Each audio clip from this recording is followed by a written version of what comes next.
Washington state fires destroy hundreds of buildings and force Spokane-area residents to evacuate. From the PEP Radio newsroom, we have this news update. Some residents returned to devastated neighborhoods in eastern Washington state to find their homes leveled by wildfires that erupted across a parched landscape over the weekend, covering yards in charred debris. In some cases, only chimneys were left standing. The fires in and around Spokane, the state's second largest city, were among the most destructive in state history. About 700 buildings had been destroyed, a number that was expected to climb. And some 67,000 people were under evacuation orders. The cause was under investigation. In one Spokane neighborhood, blackened vehicles, a boat twisted by the heat and melted plastic recycling bins remained. Across the street, lawns were still green and houses were spared as residents continued to run hoses or sprinklers to water their properties. Among those who returned were Miriam and Daniel Sin, age 76. Miriam held her hand over her mouth as she surveyed the ruins of the home where they had lived since 2005. It's like a war zone, Miriam said. There's nothing to save. At our age, do we want to rebuild? Her husband asked. Well, fortunately, no deaths or major injuries have been reported so far.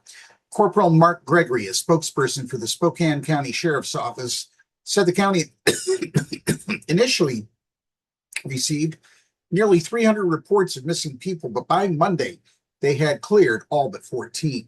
Those outstanding reports more likely represented people who had not been in contact since evacuating than people who were truly missing or in danger, authorities said. The Spokane-area wildfires were completely uncontained, said Courtney James, a spokesperson for the Washington State Department of Natural Resources. They were among dozens across the western United States, stretching the ability of federal, state, and local agencies to fight them. At least 390 square miles has burned across Washington, which has contended with severe drought and a paltry snowpack. Authorities warned people not to fly drones near the burned areas, saying it could force them to delay aerial firefighting operations. Meanwhile, Angela and Wade Deathridge, both 49, evacuated shortly after 3 p.m. Saturday with a son grabbing a few bins of family photos and heirloom rings, but not much else. Roughly 30 minutes later, their security camera was sending fire notifications to Angela's phone. Wade Deathridge took some back roads and returned by early evening.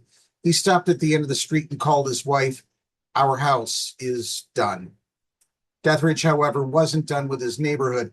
He propped a hose at another house so it sprayed the property. That home survived. The couple returned to their property Sunday. It's just ash, Angela Deathridge said of the home, where they had lived for nearly 22 years. It's like our house sunk down in the basement. There's just so much lost for so many people. Friends and relatives of fire victims posted online appeals for money, clothes, and basic necessities. Corey and Mackenzie Aspas were away with their children when the disaster hit. They are coming back from being out of town to a life that's been completely wiped out, friend Kaylee Butler said.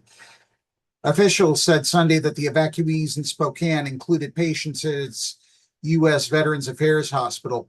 Investigators had yet to determine how the blazes started. Grassland, meanwhile, burns in Idaho, Oregon, and Utah.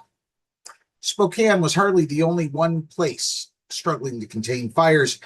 A lightning-caused fire that has burned over 530 square miles of grassland in western Idaho and eastern Oregon continued to grow Monday.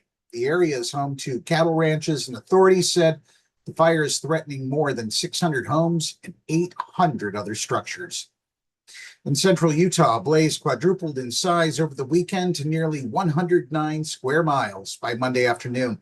More than 100 cattle have been killed, according to law enforcement. Heavy winds helped flames jump containment lines, but forward progression was slowed toward Fillmore, a town of about 2,600 people and the seat of Millard County, officials said. Mandatory evacuations were ordered Sunday evening for the town's southern portion, and inmates at the county jail were transferred.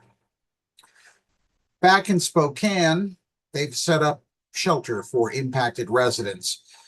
In Spokane, about 400 people were staying at city's main convention center, which was turned into a shelter, officials said.